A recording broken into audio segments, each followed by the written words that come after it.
And I focus on basketball. I come into work every day and work.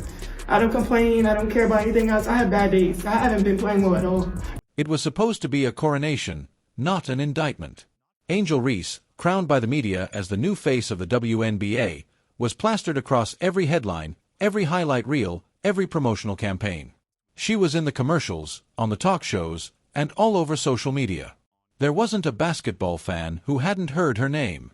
But when the WNBA All-Star voting results dropped, reality hit like a freight train. Reese wasn't just outside the top 5. She wasn't just outside the top 10. She landed at 13th place. Caitlin Clark, on the other hand, a rookie from Iowa who barely had time to unpack her bags, was sitting at the top with over 516,000 votes. Triple Reese's count. And the message couldn't be louder. Fans were done with the spin. They were done being told who to cheer for. They weren't buying the narrative. Let's rewind. The league, the networks, and the brands built an empire around Angel Reese. Forbes published features painting her as the catalyst for WNBA growth. Talk show pundits labeled her the cultural force redefining women's basketball. College highlights played on loop across the W's social feeds. Reese herself leaned into the attention. In interview after interview, she credited herself with packing arenas, drawing celebrities, and turning heads. She said it out loud, "I'll look back in 20 years and say, the reason we're watching women's basketball isn't just one person. It's me too." It was bold. It was confident. But it was also built on sand. Because when it came time for the fans to speak, they spoke with clarity. Not only did they reject the hype, they revealed just how wide the gap had become between media promotion and on-court reality. The player being marketed as the WNBA centerpiece couldn't even break the top 10 in All-Star voting. So why the massive disconnect? Let's talk about numbers. Angel Reese's game isn't without merit. She's leading the league in rebounding. Her hustle is unmatched. She crashes the boards with aggression and fights for loose balls like her paycheck depends on it. But in every other aspect of her game, the numbers are bleak. She's shooting 30.9% from the floor. That's second worst among 64 qualified WNBA players.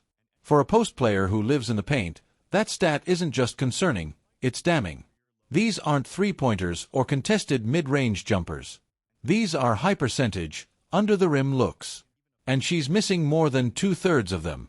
Then there's defense. Reese has just 2 blocks on the season. Her shot contest numbers are low. Her help-side rotations are inconsistent. She's not altering shots. She's not defending at a high level. Analysts have said it bluntly, she's one-dimensional. Great rebounder, but limited beyond that. Compare that with her peers. Kiki Iriafen, another rookie, is averaging a double-double with far better efficiency. Aaliyah Boston is balancing scoring, defense, and leadership while pulling in nearly 450,000 All-Star votes. Nafisa Collier is putting up MVP-caliber numbers while leading her team to wins. These aren't just complete players. They're difference-makers. Even among fans, the sentiment is clear. Look at the social media discourse. Every time a video surfaces of Reese missing wild, awkward layups or chucking up off-balance floaters, fans comment not with hatred, but with disappointment. The hype promised more. And right now, the reality just isn't delivering. That's what makes this moment so pivotal. This isn't a hit piece. This is the scoreboard. This is the fans, in real time, rejecting the attempt to manufacture a superstar. And let's not forget the voting system itself. Fans control 50% of the All-Star vote. The players and media split the rest. So even with full control of the narrative and non-stop media push, Reese still couldn't crack the top tier. That's telling. Yes, she's a compelling figure. Yes, her story resonates. Yes, she has charisma. But fans don't vote for commercials. They vote for production. And then there's Caitlin Clark. While Reese was being marketed as a savior, Clark was out there changing the game. Night after night, highlight after highlight, Clark's play speaks for itself. Logo threes, no-look passes, buzzer beaters, 10-assist nights. Her game isn't loud in personality, but it roars in performance. The fans are watching. And they're rewarding it. Clark's vote total didn't just lead the league. It doubled, tripled, and dwarfed the competition. More than 500,000 fans cast their ballot for her. That's not just popularity.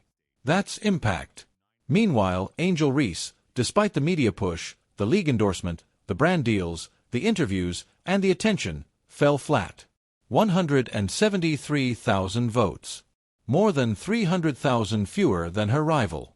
And not only did she fall behind Caitlin Clark, she fell behind Aaliyah Boston, Nafisa Collier, Kelsey Mitchell, Sabrina Ionescu, Lexi Hull, and yes, even Kiki Iriafen.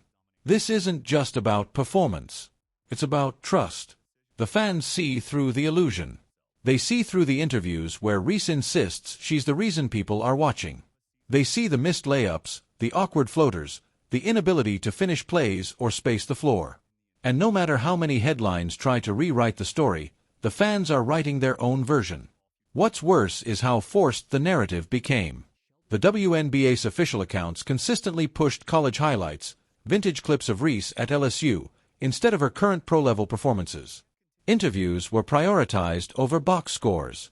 Endorsements over execution. And now, that manufactured bubble has popped. Even with the media votes still to come, it's unlikely to save her.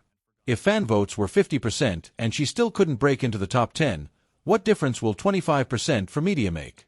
Especially when those same voters have begun to question the wisdom of pushing a player who, statistically, ranks near the bottom in several key categories. This All-Star vote wasn't just a tally. It was a referendum. Can Reese bounce back? Absolutely. She's only 23.